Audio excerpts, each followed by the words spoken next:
Hey guys, today we have a very special video for you. This is going to be about the Beretta 71. This is a 22 caliber hammer-fired Beretta semi-automatic pistol. This is really legendary. It dates back to the 1950s, and there's a lot of history here, especially in terms of Israel and Israeli military, security, police history. And so a lot of people have actually requested that I do a video on this gun, and I'm really happy to be able to do that. So let me give you the background on this pistol. I don't usually do videos on 22s. Most of the guns that I review are heavier hitting calibers, 9mm, 5.56, 7.62, etc. But this is a really cool, nifty exception. So the year is 1969. February 18th, 1969. It is Zurich, Switzerland, on the tarmac of the Zurich airport. And there is an El Al 707 passenger jet on the tarmac there, getting ready to take off. All of a sudden, shots are fired. The shots are peppering the side of the airplane. There is a cell of terrorists that are attacking the plane. Now don't forget, this is in the late 1960s. At the time of the Munich attack, when there was a lot of activity from the PLO, the PFLP, and various other Palestinian terrorist groups against Israel, specifically in Europe. And this is really at the height of that. And so they're attacking the El Al plane on the tarmac with AK-47s, Kalashnikovs, and hand grenades. Now there happened to be an El Al Sky Marshal on the plane. This is in the early days of Sky Marshals. Before this, in the 50s and 60s, for the most part, that didn't exist. Nowadays, we take it for granted that there are Sky Marshals or Air Marshals on the airplanes on flights, but back then that was not something that we take it for granted. So there was a Sky Marshal. His name was Mordechai Rachamim, and he was a veteran of Sayeret Matkal, which is Israel's most elite commando unit. So this guy was a former Israeli commando, and he is on that plane securing it because there had been a lot of hijackings. There was an Israeli plane that was hijacked to Algeria prior to this, so Israel was very cautious to increase security, and so they put him on the plane as a Sky Marshal. And when he heard the shooting, when he figured out what was going on, he went to the cockpit, and from the cockpit he engaged the terrorists, he fired at them, and then he managed to get out through one of the rear exits, sliding out, and he flanked them, and he shot and killed one of the terrorists, and the other terrorists were apprehended by the Swiss police. You'll be very surprised to hear the firearm that he used to engage those terrorists. Believe it or not, it was not a 9mm, it wasn't a 45, it was the humble 22. It was this very firearm right here. It was the Beretta 71. So it might seem really hard to imagine that a government would issue a 22 caliber long rifle bullet as not just a defensive caliber, but for security, for active duty operational service. But that's exactly what they did. They were issuing the Sky Marshals at the time with these here Beretta 71s. And the reason for that is because the smaller caliber was thought to, or hoped to, not penetrate the hull of an airplane. If God forbid they had to shoot on board an airplane, they figured that a 9mm could penetrate the hull, and that hopefully a 22 would be able to have enough stopping power to knock down the terrorists without over-penetration. Because we're always talking about over-penetration. Usually we're talking about within a home or within a building and bullets penetrating walls. Well, here we're talking about something even more sensitive, is the hull of an airplane. If you breach the hull when that airplane is in the air, you're talking about losing pressure, and that can be absolutely disastrous. So they wanted to make sure that they have an appropriate caliber firearm for that purpose. And so they chose the Beretta 71. This is a very, very reliable, very, very accurate pistol, which I'm not sure that it was designed with the intention of this type of security operational use, but it worked really great in that role. This is a single stack magazine. It holds 8 rounds of 22 long rifle. It's not a lot of rounds, it's not a very high capacity, but at the time, single stacks and 8 rounders, that was still kind of the norm. Back then, don't forget, the U.S. was still issuing the 1911, which is a single stack 45 that holds 8 rounds. At least at the time, those magazines that they were issuing held actually 7 rounds. Nowadays, it's 8 rounds in the magazine, 1 in the chamber. Back then, the magazines they had were 7 rounds in the mag, 1 in the chamber. And so this wasn't considered such a low caliber, such a low capacity weapon for that time in the 1960s. But again, even then, 22 was still not the norm in terms of caliber. So this is a really awesome weapon. I mean, it's very, very well designed. Beretta is a very old firearms manufacturer. I mean, they go back hundreds of years. They've been manufacturing guns in Italy for centuries now, and one of the oldest, in fact. And if you look at this pistol, you'll notice that there are a lot of design similarities to another Beretta, which is quite famous, which you guys probably are familiar with. At least those of you in the U.S. is the Beretta 92F. The 92F has been the U.S. military's designated handgun, sidearm, since the early 1980s. So it was recently replaced by a 6-hour pistol, which has been actually plagued with a lot of problems. But from the early 80s and until just a few years ago, the Beretta 92F was the standard issue handgun of the U.S. military and a lot of other branches of government. So it's a very well-proven platform. It wouldn't necessarily have been my first choice as a standard issue military handgun. I probably would have chosen to go with either the Glock 17, Glock 19, or the 6-hour P226. But the military, they made the decisions based on a lot of factors, including financials, and I guess they got probably a better deal, a better contract from Beretta for the 92F. But still, it's not at all a bad gun, and it served with distinction in pretty much every conflict that America has been involved in since the early 80s. And we're talking about, of course, the bigger ones being Desert Storm and Desert Shield, which is the Iraq conflict of 1990, 1991. And then you have, of course, the War on Terror, which is the war in Afghanistan and the war in Iraq. And then a lot of smaller conflicts that the U.S. Was involved in as well.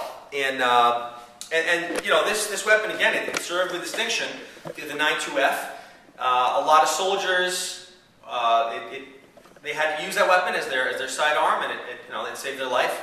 So it's definitely a well-proven platform. And so when you look at this, you really see kind of a scaled-down version of the 92F. A lot of the contours are very, very similar. So you can see it's kind of like if you compare the Glock 17 to some of the smaller versions of the Glock. You got the Glock 19, the Glock 26, and then now you have even more compact versions such as the Glock 43 and the Glock 42. If you look at those different models of Glocks, you'll notice that they all kind of have the same proportions. They're just in a different size. And so this is the same type of idea. You're dealing with the same kind of manufacturing processes, the same techniques, the same platform, except that one is a little bit of a newer type of design. This is a little bit older. There are some differences, and of course, is the caliber. The 92F is in 9mm, and this is 22 caliber. But you're gonna see a lot of design similarities, and so if you're familiar with that gun, you're probably going to be pretty familiar with how to work this as well. So I mean, I really like it. Obviously, it was very successful as a Sky Marshal firearm, and then Israel also had other uses for this as well. So this was used for many years by the Israeli police and Israeli border police called Mishmar HaGvul, which is the border guard, which is a part of Israel's police. It's more like a military unit within the Israeli police, and this was issued to female officers. So, a lot of women have a hard time handling larger calibers and larger firearms, and this is just very easy to use. It's very easy to rack that slide. It's not a complicated system at all, and it's very simple. It has very, very low recoil. So they chose this for their female cops, and it was very successful in that role. And then most famously, I think, is probably how Israel used this for the Mossad. This was actually a Mossad weapon. The Mossad was using these Beretta 71s to conduct assassinations of Palestinian terrorists in Europe. And so after the Munich Olympics massacre, there's actually quite a few films that were made about that. Steven Spielberg actually made a film over a decade ago called Munich. It's worth watching. Is it historically accurate? So-so. That's not really the point. But the fact is, Golda Meir, who was the Prime Minister of Israel at the time, did commission the Mossad to go and conduct assassinations of these terrorist leaders in Europe. And they did choose, for many of those attacks, they chose the Beretta 71. And the Beretta 70 and 71, those are two very similar models. The 70, the only difference really being that it has an adjustable rear sight, and the 71 does not. It's a fixed sight. But they were using those Berettas for those assassinations simply because when you attach a suppressor to this, that 22 caliber is really, really quiet, and they needed quiet when they were conducting those assassinations. If they happened in apartment buildings or in other places in crowded areas and in big cities in Europe, so they needed a quiet weapon, and so this really achieved that. And it was also very reliable because if you're familiar with semi-automatic 22s, a lot of them are very unreliable. They're jamming nonstop, malfunctions up the wazoo, and so that's something that a lot of people are turned off by. But this gun, surprisingly, it does not malfunction. I mean, if you maintain it, you keep it clean, it'll go through pretty much any kind of 22 long rifle ammo that you put through it. I haven't really found anything that's going to cause it to jam a lot, and so that's really important when you're dealing with an operational weapon. Something that's reliable, it's not going to jam. So this weapon really proved itself for the Mossad, and they were able to take out a lot of those leaders, those terrorist leaders, with this weapon suppressed. So it's it's got a long history. It has a really long and colorful history in Israeli service. Why don't we go out to the range and give this a shot? Let's shoot this. Let's see how this works, because I'm really excited to get a feel for how this really works. And so let's do that. Let's hit the range.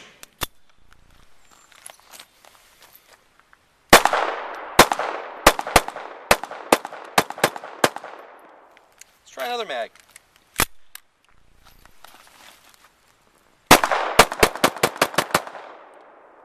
Oh, not bad at all. And not one jam so far. It shoots really smooth. It's very accurate too. This is a very accurate pistol, and that's one thing I really like about it.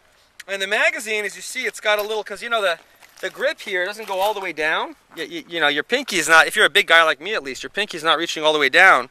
So it's got a little bit of that a grip extender. You see, kind of like Pierce is a company that makes a lot of grip extenders nowadays for Glocks and stuff like that have a little shorty grip. So this has got that little notch here, which holds your hand in place, gives it a really, really nice, smooth feeling. So let's go through this mag too, and see how we do. Okay, wow. Listen, I'll tell you, I wouldn't necessarily choose this as a defensive firearm. This would not be my first choice as a carry gun, simply because I would not feel confident that a 22 caliber would have enough stopping power if there was a determined attacker coming at me. I would prefer to go with a minimum, 9mm capacity. I'm not even so keen on 380. But if you're somebody of small stature, if you're someone who's older or has some weakness in the hands, because this is very easy to cock the slide here, very easy. If you have arthritis, if you're an older person, some women don't feel confident carrying full caliber handguns, and I understand that, or for a variety of reasons. If you feel that this is something which would be a good choice for you, you could go ahead and carry that. It wouldn't be my number one recommendation, but it's at least it's an accurate gun, it's a reliable gun, it's well made, and it's being used by police and government agencies effectively.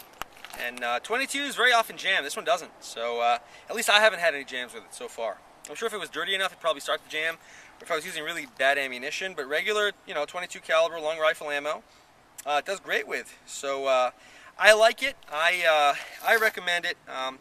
I got these online. I forget which company it was I ordered them with. It came with this really ridiculous false silencer, this really fake silencer that was attached to it. I think because of a federal law that limits importation of shorter barreled pistols dating back to the 60s, and so they had to put that false silencer on it in order to import it. But then once it's here, you can remove it. Of course, the first thing I did was get rid of that ridiculous massive chunk of metal, which actually was blocking the sights. I couldn't see through the sights, and it wasn't even a real silencer anyhow. So it was totally ridiculous. I got rid of that, and now it's back to its original configuration. And these are just great guns. They're not that easy to find. You might need to do some looking, but if you're in the market, they're not. At least when I bought it, wasn't that expensive. It was under $300 a piece, and I got 2 of them. So I really like this gun. Beretta is a well-known company going back hundreds of years in Italy, and they continue to make really good guns. And so if you're in the market for a really good target pistol, or something that you could also use, target and personal protection, something maybe a secondary backup pistol, not a bad choice. So I like it. I see why the Mossad would choose a gun like this. I could see why the Israeli police would choose this. It kind of answers to me that quandary that I had when I think of 22. I think, plinking, that's or squirrel hunting. That's what I think, But the idea of 22 being used as a defensive firearm to me is a little awkward. But when I shoot this, I kind of can see why. So hey guys, thank you so much for watching this video. We're going to have a lot more amazing content about Israeli military weapons coming out. If you have a specific video that you're interested in seeing, please mention in the comments. I'm really open to suggestions. I am happy to consider a lot of different options. Pretty much anything that was ever used by the Israeli security forces in the entirety of its history, including before the State of Israel was founded in 1948. I'm really happy to include that. So if you want to see more of this content, make sure to give it a like and subscribe, and I'll see you in the next video.